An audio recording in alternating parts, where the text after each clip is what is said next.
The next question is, the minimum pension drawdown for the 65 to 74 age bracket is legislated at 5%.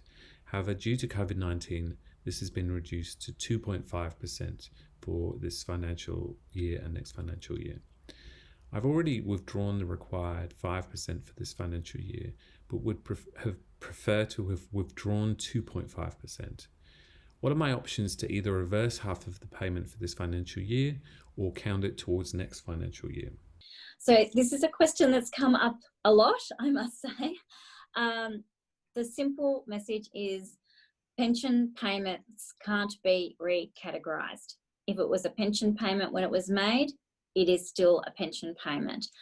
We can't recharacterise it as a lump sum because of the reduced threshold now, and nor can it be reversed.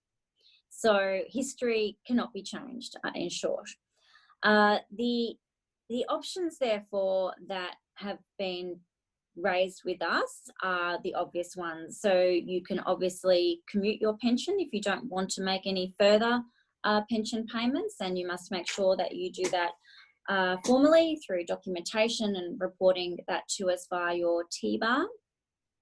And the other option, of course, is if you do commute that, you must still ensure you meet the minimum pension payments for the time that your pension was on foot. So in the case we're talking about, they've obviously made in excess, so that should be okay. But you must always ensure that you meet your minimum pension payments so that you don't lose your exempt pension income treatment on the assets backing that pension. You can recontribute, though, to your accumulation account if you have excess funds that you want to do that. But that, of course, is going to be subject to the usual requirements of the law. So if you're over 65, there are work tests, of course, and there are the contribution caps that must be observed for both concessional and non-concessional contributions.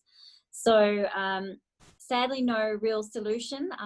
You just need to manage around it as best you can. And obviously for the next financial year, it will be at 2.5% for the whole year. Is there any additional documentation required for the change in the drawdown rates? Yeah, so it is a change to the terms of the pension.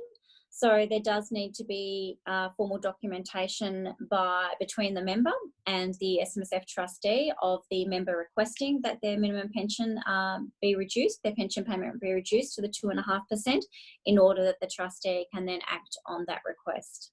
So some kind of minute or other contemporaneous documentation to keep on record would be required.